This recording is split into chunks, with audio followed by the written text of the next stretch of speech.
Hey everyone, I'm Mark, and today I'll be reviewing Marvel vs Capcom Infinite. It's been a very big year for fighting games, with many developers showing us the very best they can do with games like Injustice 2, Tekken 7, and Guilty Gear Xrd Rev 2. Unfortunately, Marvel vs Capcom Infinite isn't able to keep the good times rolling. We'll start off, as always, with gameplay. Marvel vs Capcom Infinite, much like its predecessors, is a tag fighter combining iconic Marvel and Capcom characters.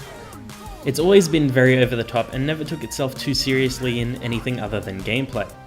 While Infinite does share many similarities with previous entries, it has also changed up a few mechanics and not necessarily for the better. The snappy, responsive combat we've come to expect from Capcom fighting games is still here, just in a different form. Instead of 3v3 chaotic battles, Infinite has a more restrained 2v2 format. Battles are a little more intimate and the gameplay has shifted to accommodate this. Infinite has done away with assist attacks and instead opted solely for a tag button. In this entry, tagging doesn't instantly swap out each combatant. Instead, the new tagged partner rushes to the scene while the previous fighter finishes up their attack or animation. This leaves them semi-vulnerable but opens up the game to long ground combo strings with the right timing. Long, tag-heavy aerial combos are a thing of the past, as Infinite restricts aerial tagging so the opponent can stay airborne for a mostly fixed period of time. It's a bit frustrating and limiting knowing that I can't keep a juggler alive with a quick assist or tag in. The other big change is the classic Shoryuken input. For all characters besides Ryu, this forward-down diagonal motion has now been replaced with a simple down-down input. It felt a bit like the game was babying me with this change. It's also not a naturally flowing input for a combo and just comes off as awkward. The new Infinity Stones are a bit messy. Some are clearly more powerful than others and it's a little too easy to spam them. For example, the Reality Stone launches a slow-moving projectile which can be used to set up combos. The Storm ability adds extra elemental effects per hit like a Lightning Strike or Firestorm. The Power Stone bounces the opponent off of walls, and its Storm functions a bit like the X Factor from Marvel vs Capcom 3 with a dramatic damage boost. They're a little unbalanced but mostly fine. Then there's the Soul Stone. This lets you siphon health from the opponent. It has good reach and can be used continuously. The Storm ability lets both combatants enter the ring and perform combos and supers together. Not only that, but it will also revive a fallen teammate if they had been incapacitated earlier in the battle. It's powerful and prolongs battles. It's also severely unbalanced when compared to the other stones. I can see what they were going for, but it seems like it'll just hurt competitive play. For the most part, the smaller roster of mostly returning characters behave much like they did in the previous entry. The most notable changes are in the inputs and button configuration, as there is no longer a dedicated launch button, and there are now auto combos and auto super jumps. It feels like it was designed for a casual market, which isn't a bad thing at all. It's just that in that design, it also comes off as lazy on the developer's part, as many characters and moves are direct ports. The new characters don't bring enough diversity to the small roster, and even some of their moves could have been a bit more ambitious. Infinite also includes many standard fighting game modes like Arcade, Practice, and Versus CPU. There's also a mission mode included to help you get a handle on the game and learn a few new combos, but its terrible UI just made me overthink what should have been straightforward commands. Multiplayer is about what you'd expect with general ranked and unranked play. There is a new beginner mode which pits new players with each other to help ease them into the online space. I like this idea, however the current player base wasn't really that interested, and it was hard to find a match under any search criteria. It's another case of local players best for fighting games. Next, let's talk about the story. I'll clear the air a bit on this one. I understand the argument that a story mode isn't the focus of a fighting game, and I shouldn't lower my opinion of it because it doesn't affect gameplay.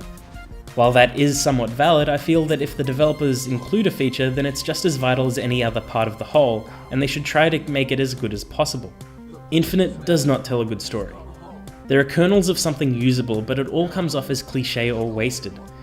Basically, the Marvel and Capcom universes have collided together thanks to the meddling of Ultron Sigma, a fusion between longtime Avengers villain and longtime Mega Man X villain. The story doesn't really touch on the initial reaction to these fused worlds at all, and the story takes place roughly 80 or so days after the world's convergence.